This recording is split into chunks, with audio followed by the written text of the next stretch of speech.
What's going on YouTube? My name is Justin and welcome to another video. Today I'm going to be switching things up just a little bit and combining two of my passions with personal finance or living a frugal lifestyle. And those passions are cooking and nutrition. I'm going to be showing you a meal that I've prepared for my girlfriend and I just the other day that cost us $3.66 per person. Is incredibly delicious and highly nutritious. But before we dive into this, please give this video a thumbs up, and if you haven't already, hit the subscribe button and the notification bell so you're notified when I release another video. Also, if anything comes to your mind during this video, put it down in the comment section below so me or another viewer can interact with you and keep the discussion going. So as I said, the per plate price of this meal was $3.66. But the total bill for Kroger was $11.04. But I didn't use all of the ingredients. As you'll see throughout this video, I'll show you things that I didn't consume all of, like we just didn't use it all. So the actual total that I found per plate when adjusted for all of this was about $3.66 per plate. I'd also like to say that I didn't include the price of things like salt, pepper, whatever sort of oil you're going to be cooking with, and other sort of just general spices that I thought other people would have laying around, like garlic powder and onion powder are two that I used in this video that I just kind of figured most people have, so I didn't include those types of things in the price of this. What I did include was the Yukon Gold potatoes that I used, the chicken breast that I used, fresh parsley, fresh garlic, and broccoli. According to the Bureau of Labor Statistics, the average American household, and that can include any number of people living in the household, they spend about $3,000 a year on eating out. In 2017, the Bureau also found that about 7% of average millennials' expenditures per year was spent on eating out. Now, it might sound like I'm completely bashing the idea of going and eating out, but I want to be clear that I'm not actually bashing that at all. My issue is when people are going and eating out, spending all this money on food and drinks when they're in a very stressful financial position. It's also just way healthier, with the exception of health-oriented restaurants, to eat at home. Now that we're going to dive into the actual cooking and me explaining things, I wanted to say that I don't actually have a recipe for this meal.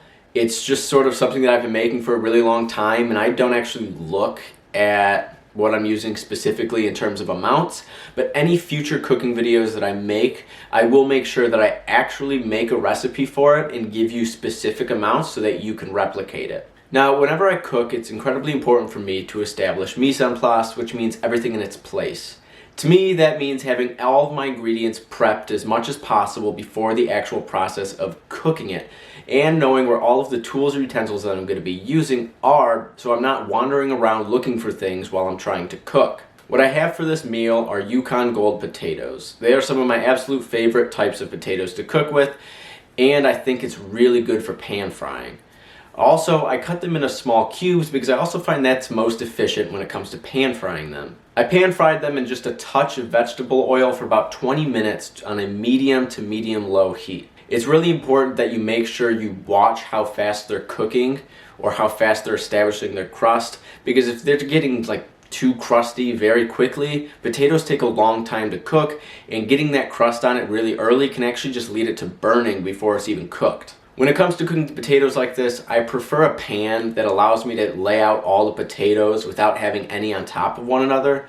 This is because since I don't use specific measurements for my seasonings in this recipe, I kind of just like being able to eyeball it, and the easiest way to eyeball it is knowing that I can see all of the potatoes and actually apply the seasoning and spices, herbs to all of the potatoes rather than like having any on top of one another so the one below it's not getting anything.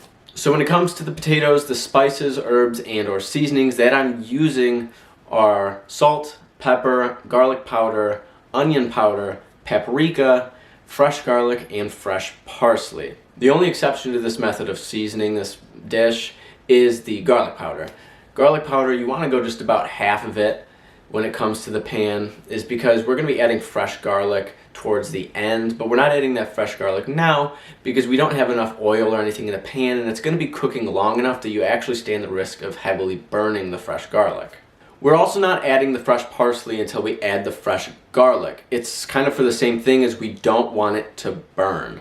I also have a tip for you when it comes to checking if the potatoes are cooked through without having to just look and see if they're like transparent or translucent throughout the whole thing. And it's to stick a sharp knife into some of your thickest potatoes in the pan. And if the potatoes slide right off when the knife's pointing down, it's a pretty good indicator that your potatoes are cooked through. So I said the potatoes are going to take close to about 20 minutes to cook, and with about 4 to 5 minutes left, that's when you add the fresh garlic and the fresh parsley.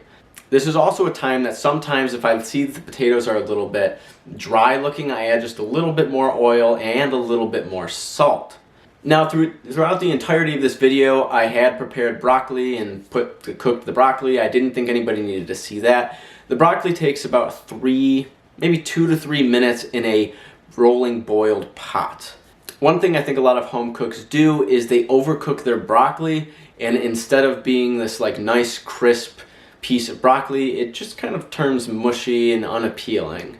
The only thing I added to the broccoli was salt and garlic powder.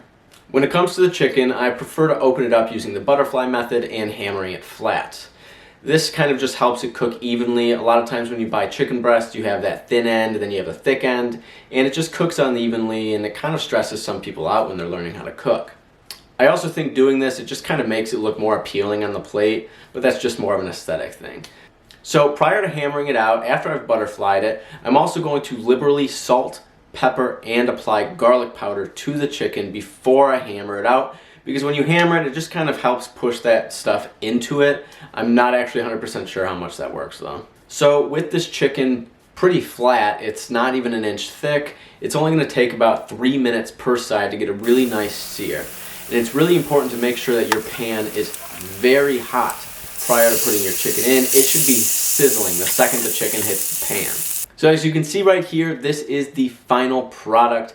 It looks and tastes delicious. I also put just a tiny bit of fresh parsley on top of it, as you can see. Thank you so much for checking out this video. It was a fun one to make. And as always, please give this video a thumbs up, hit the subscribe button and the notification bell so you're notified when I release another video. And if anything came to your mind during the video, just put it down in the comments section below and keep the discussion going. This video was a fun one to make. In any future food video that I make, it will be way better than this. This is a first time. This is a trial and error process. So I promise you all of these future budget meals and all that stuff will look a lot better in the future. So thank you so much for checking out this video. I'll see you in the next one.